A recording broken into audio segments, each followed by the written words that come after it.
this big dance.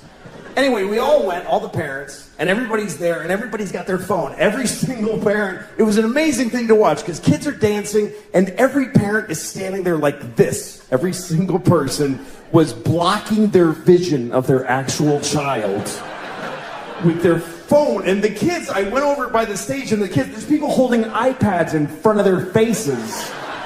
It looked like we're all in the witness protection program. Like, the kids can't see their parents.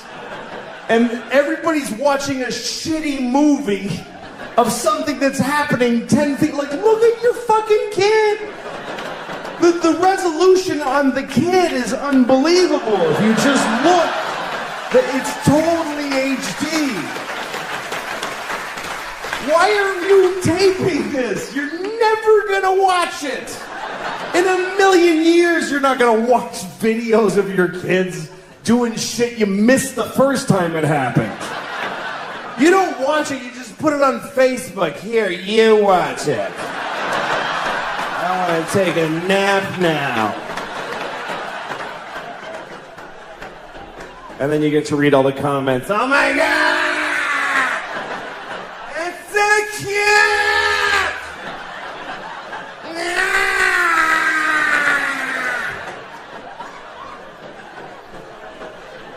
And guess what? They're not watching it either. They're not watching the video. These kids are dancing for no one. Nobody watches the videos on your Facebook. They see the first frame of a kid and they go, that's very nice. Okay, back to this.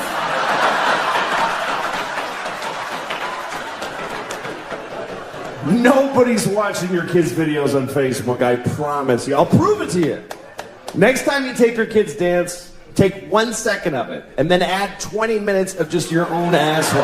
Just go in the bathroom and just record your own anus opening and closing for 20 minutes.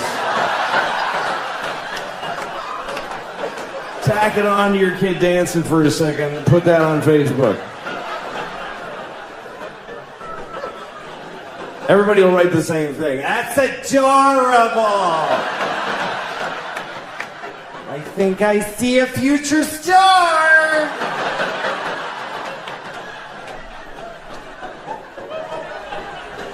Don't tape shit on your... Life is short. Life is very short. I like life. I like it. I feel like even if it ends up being short, I got lucky to have it. Because life is an amazing gift when you think about what you get with a basic life. Not even a particularly lucky life or a healthy life. If you have a life, here's your boilerplate deal with life. This is basic cable, what you get when you get life. You get to be on Earth. First of all, oh my God, what a location. This is Earth, and for trillions of miles in every direction, it fucking sucks so bad. It's so shitty that your eyes bolt out of your head because it sucks so bad. You get to be on Earth and look at shit. As long as you're not blind or whatever it is that you get to be here, you get to eat food, you get to put bacon in your mouth. I mean, when you have bacon in your mouth, it doesn't matter who's president or anything. You just,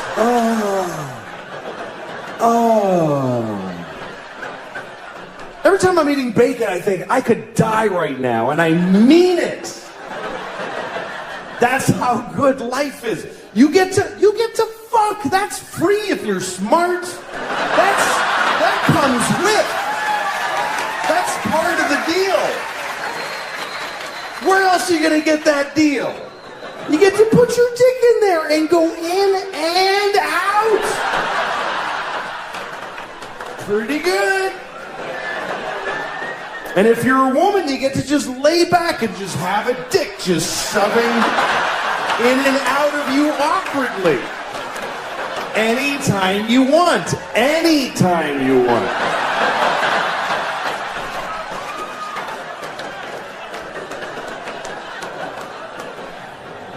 If you're a gay man, you get to just fill your boyfriend's ass with your dick. Just fill it all the way to the balls. And it's nice and warm and tight in there.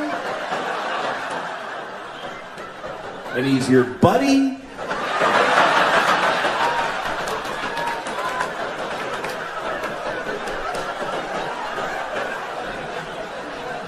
If you're a lesbian, you get to do all of the stuff they're doing. And,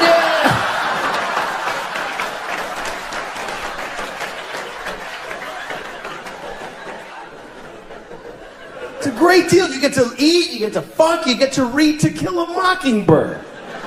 It's a great life. So when I'm not worried about it anymore.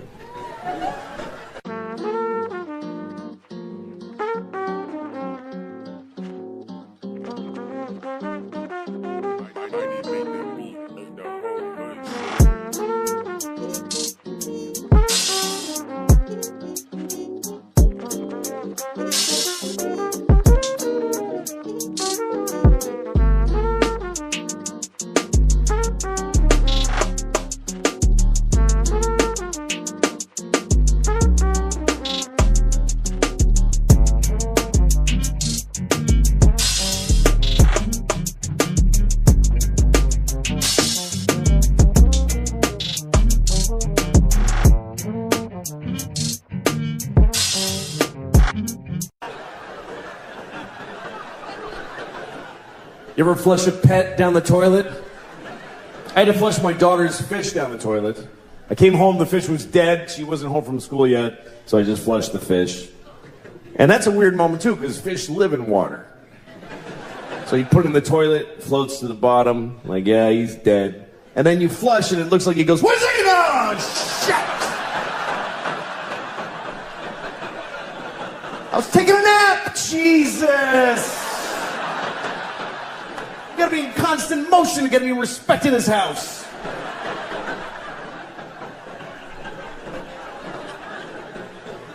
And then my daughter comes home. Why did he die, Dad? Come on, what am I gonna say?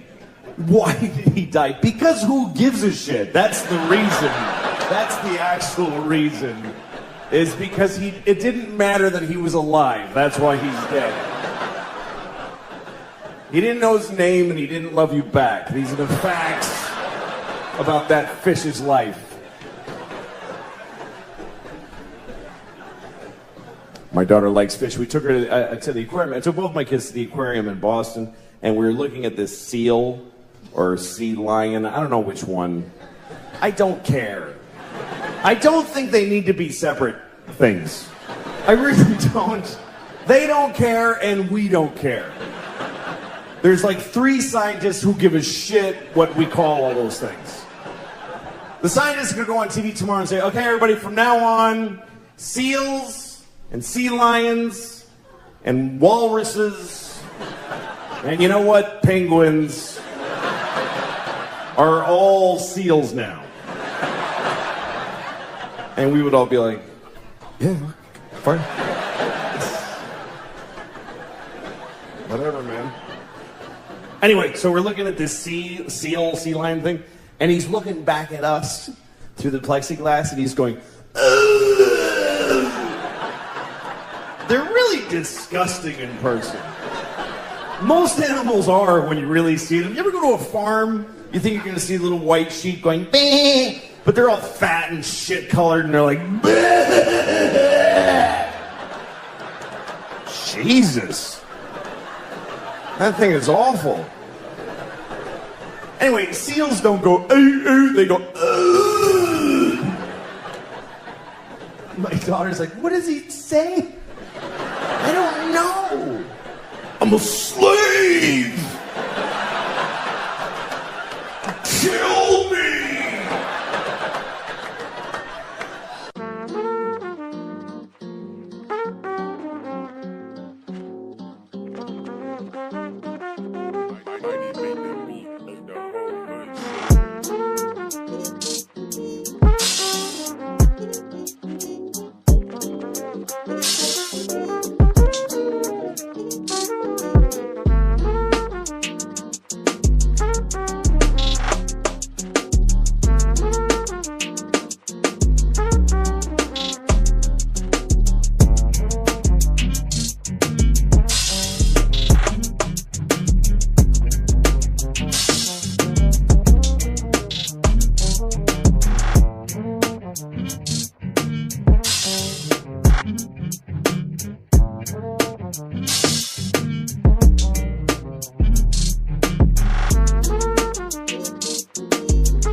Thank you.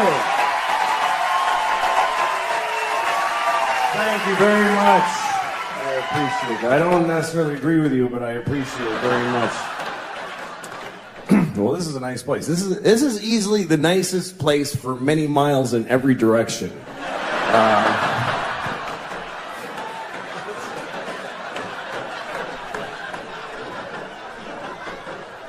That's how you compliment a building and shit on a town with one sentence. It is odd around here as I was driving here. There doesn't seem to be any difference between the sidewalk and the street for pedestrians here. People just kind of walk in the middle of the road.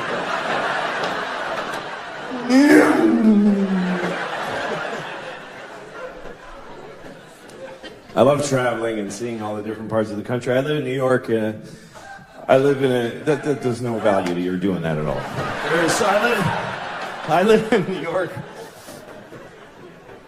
I always... Like, there's this old lady in my neighborhood, and she's always walking her dog. She's very old. She just stands there just being old. And the dog just fights gravity every day. Just the two of them, it's really... The dog's got a cloudy eye, and she's got a cloudy eye, and they just stand there looking at the street in 2 dimensions together. And she's always wearing like this sweater dress. I guess it was a sweater when she was like 5'10", but now it's just like this sweater, and her legs are a nightmare. They're just white with green streaks and bones sticking out, and her legs are awful. I saw a guy with no legs wheeling by, and he was like, ugh, no, thank you. I do not want those. I'd rather just have air down here like I have. Trying to look down at that shit.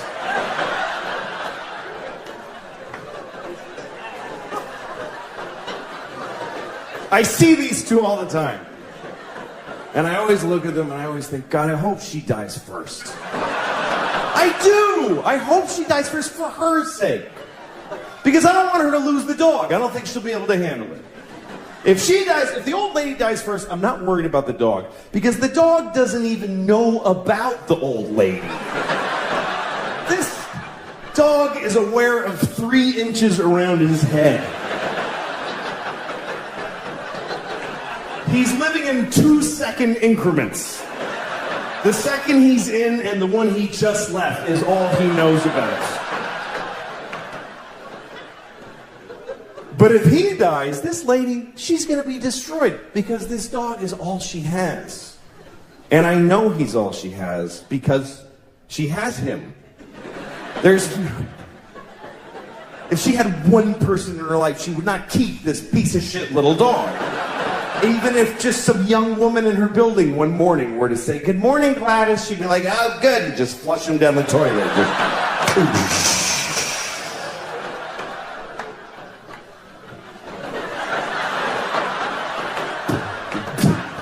Dog just keeps bumping on the drain.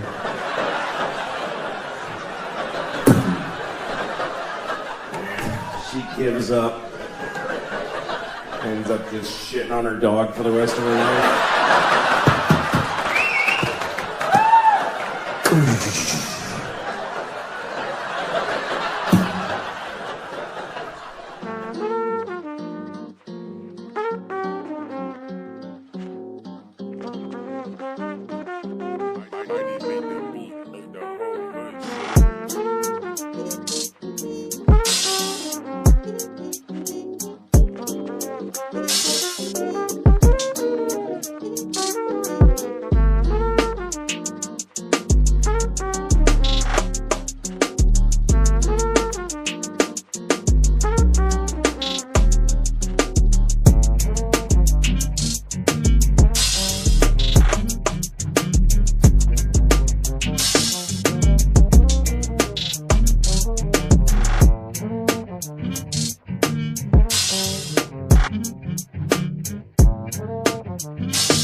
You have a nice one and a shitty one.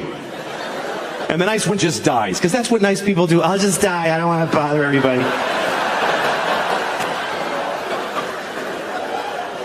And the shitty one just hangs in there. Yes, I'm still here. Another day of this. Why? What the fuck for the long life? You can live too long, I think. You can live too long. Some people are 100. Get the fuck out of here.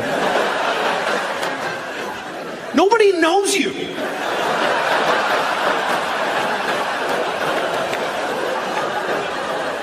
What, are you going to run into somebody? Hey!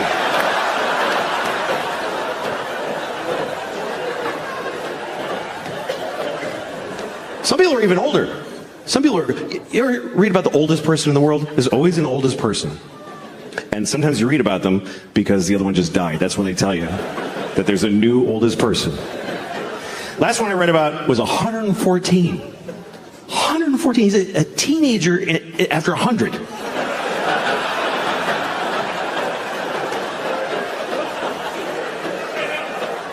You know what that means? That means he's got a kid who's like 92. Who's like, please fucking die. I'm just hanging around so I can have 1 week without you in it.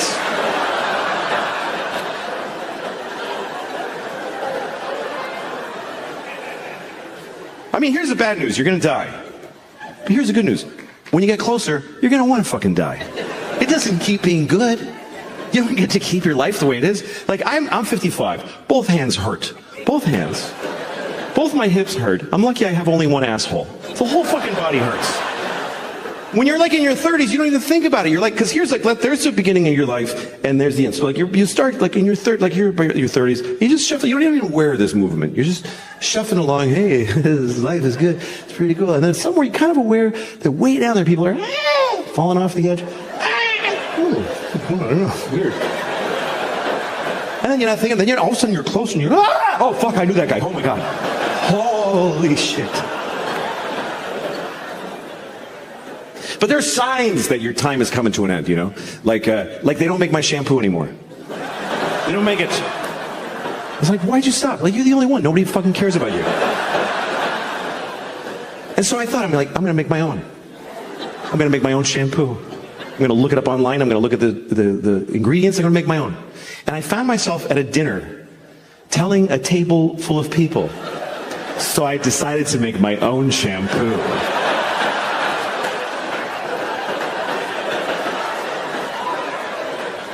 That's one of those moments where you tell yourself, just don't tell folks anything. You don't need to say it out loud. Just do what you're doing, die as soon as possible.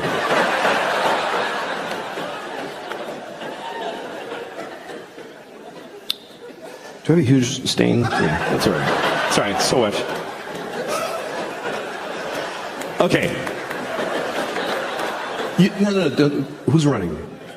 Oh, okay. I thought they were coming to bring me something. There's nothing you can do.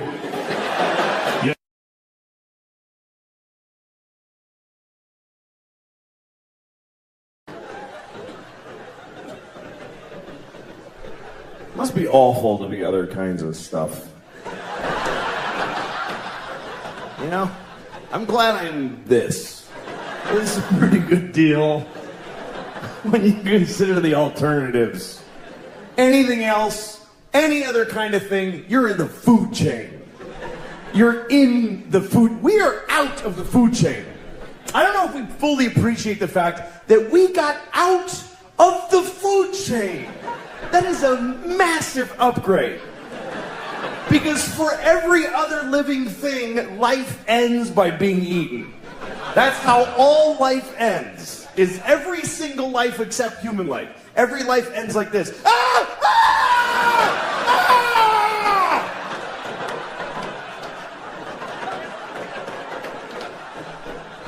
We're the only ones that get to just die old in a bed. Just, I love you.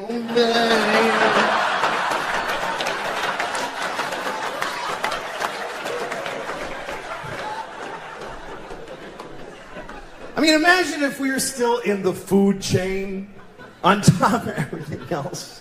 Imagine if we were in the food chain. It would just be another thing you gotta deal with. You're already having a bad day. You wake up in the morning, you're making breakfast, you burn your toast, and it's too late to try again.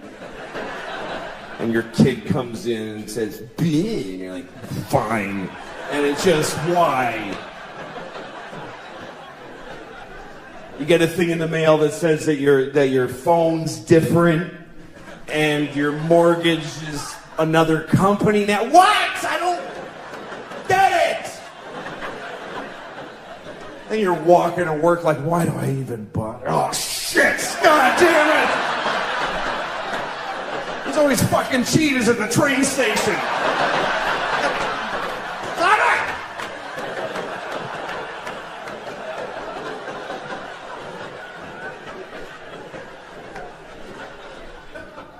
Do you think that sharks would be embarrassed if they knew that we could all see their fins sticking out of the top of the water? I think they'd be bummed. Because I don't think sharks are aware of that at all. I think sharks think they're slick. They swim around like, hey, nobody has any idea what's down here.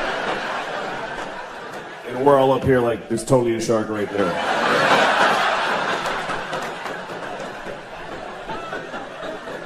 It wouldn't be fun being a predator either. If you're a predator, imagine if every time you're hungry, you gotta chase a guy who's running for his life.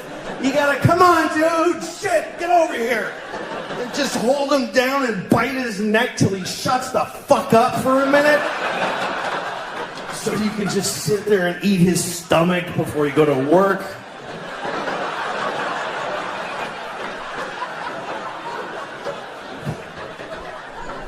Would really suck. That's why animals just, they go, let's do this together, man.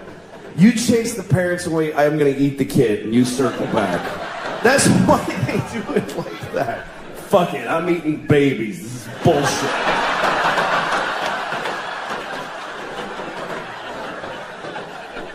Grown-ups ain't worth the meat. Whoops. All right. Shit. God damn it. Idiot. This isn't a gay voice, by the way. It's not. Shut up.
Like others, our last guest is an all-rounder. Actor, comedian, Emmy Award-winning writer, filmmaker. He is ranked number 98 on Comedy Central's 100 Greatest Stand-Ups of All Time. But what the fuck do they know? For us, he's number one tonight, Louis C.K. Thank you. Thank you. Thank you. I'm really honored to be here. I'm happy just to be here as a ticket holder, just to watch everything that's happened. The Stiller family, and that was crazy, and Kevin, and the guy that looks like Dick Cheney at the end there. A very, very nice version of Dick Cheney. He's not a lizard, I don't think. But I think I can just tell you what George is. I'm a comedian, and I do what he did. And he was the first person I knew that I knew what comedy was. Children love to laugh, but most people that make children laugh for a living suck at it. Clowns aren't funny. That doesn't exist, a funny clown. If a person was funny, they'd do comedy because you make money doing it. No clowns. There's no HBO clown specials if you make a bunch of money.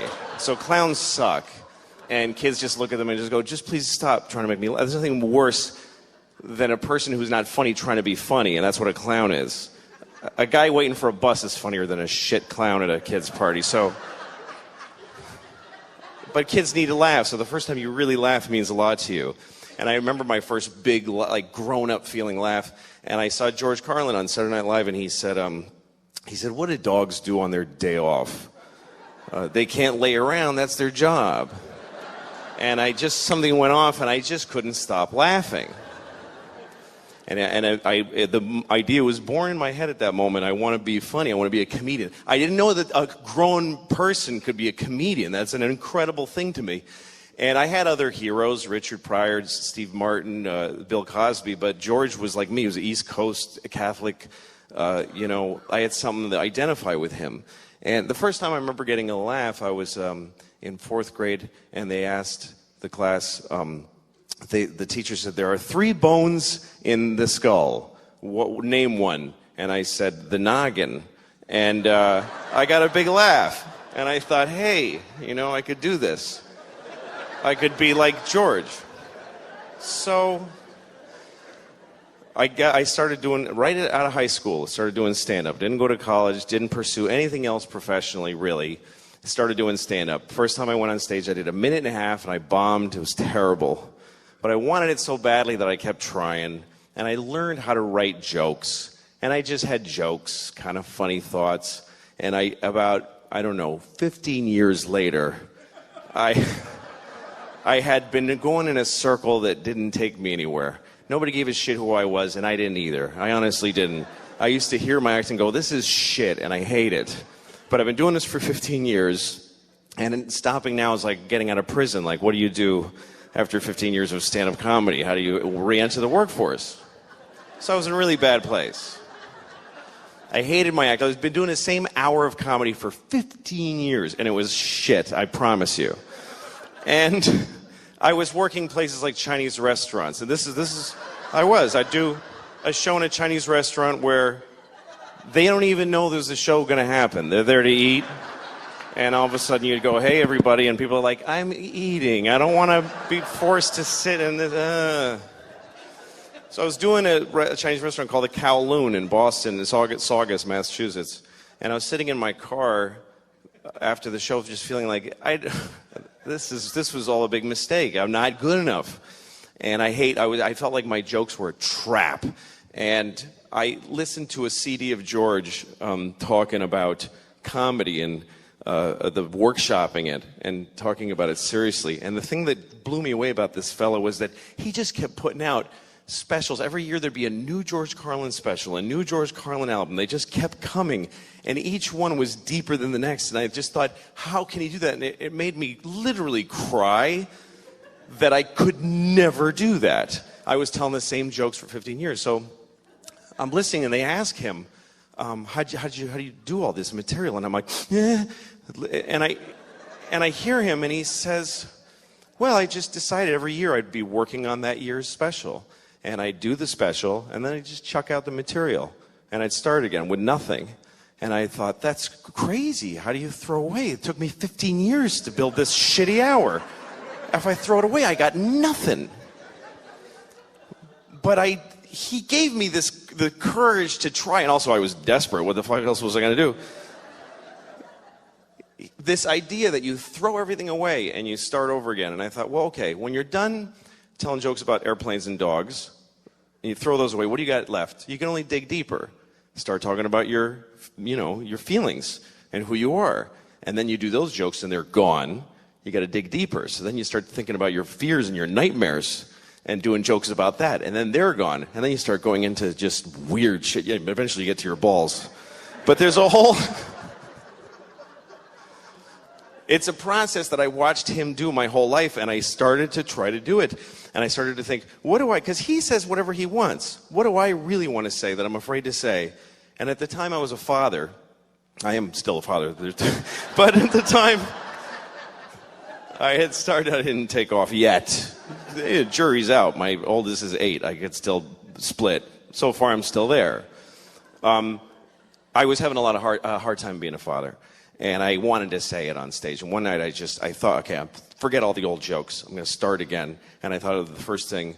I said, I can't have sex with my wife, because we have a baby, and our baby's a fucking asshole. It's just what I was feeling, and I said it. And the audience went, whoa! And I thought, oh, I'm somewhere new now. And I said something like, I never used to get babies in the garbage, but now I understand it. And they did that. And I thought, I'd rather have that than the shit tepid laughter for my 15-year-old jokes. So I started going down this road. And he was always the beacon for me, always, this guy. He always gave me the courage. He says, the line that Kevin quoted, where he said people that abortion rallies are usually anti-abortion rallies are people you wouldn't want to fuck in the first place. He opened a special with that at Carnegie Hall. He comes out on stage. You have to watch it, and he doesn't milk the crowd for applause. They're applauding, and he goes, they're all going, George, and he goes, yeah. I got to get this out. You ever notice the people anti-abortion rallies are people who want to fuck in the first place? And most comedians would do a good half an hour